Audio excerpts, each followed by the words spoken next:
Welcome to the BlueGhozt Connectivity Troubleshooting Guide. We've gotten reports before that people get their BlueGhost and they power it up and they don't see it on their phone. In almost every single case, it's they don't have a good connection to the 5-volt power and the ground right here. Those are what power the BlueGhost board. You use 5 volts if you're using 5-volt NeoPixels, and you use 12 volts if you're using 12-volt NeoPixels.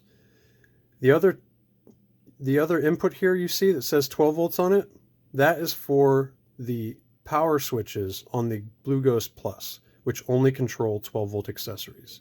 So you only need power to that pin if you're using the BlueGhost Plus features. So really quickly, to get this guy up and running, I have my 12-volt to 5-volt converter, and I have my terminated pins here.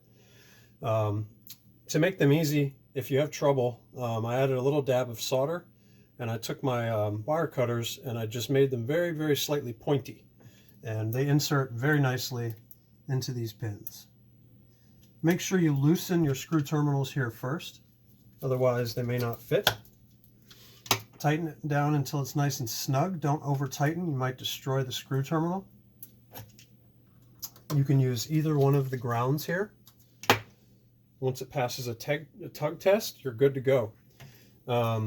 So this unit now has power. I'm going to go ahead and plug it into my NeoPixel strip here.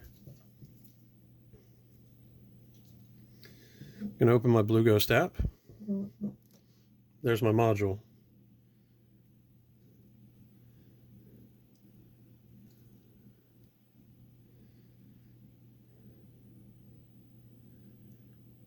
So here we go. I'm going to turn on the show mode. Boom.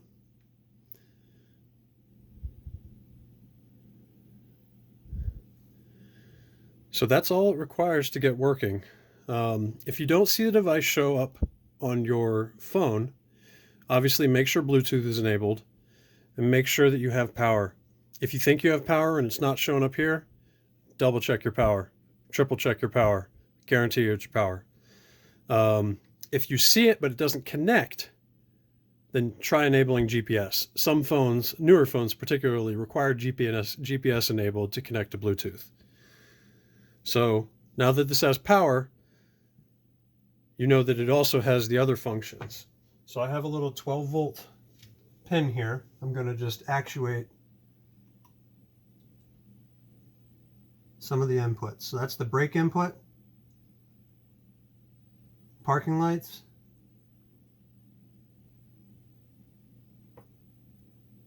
and one of the turn signals, which all can be configured in the app. But I'm just showing you it takes a simple 12-volt signal to integrate the OEM functions, and it only takes a 5-volt and ground to get the BlueGhost operational.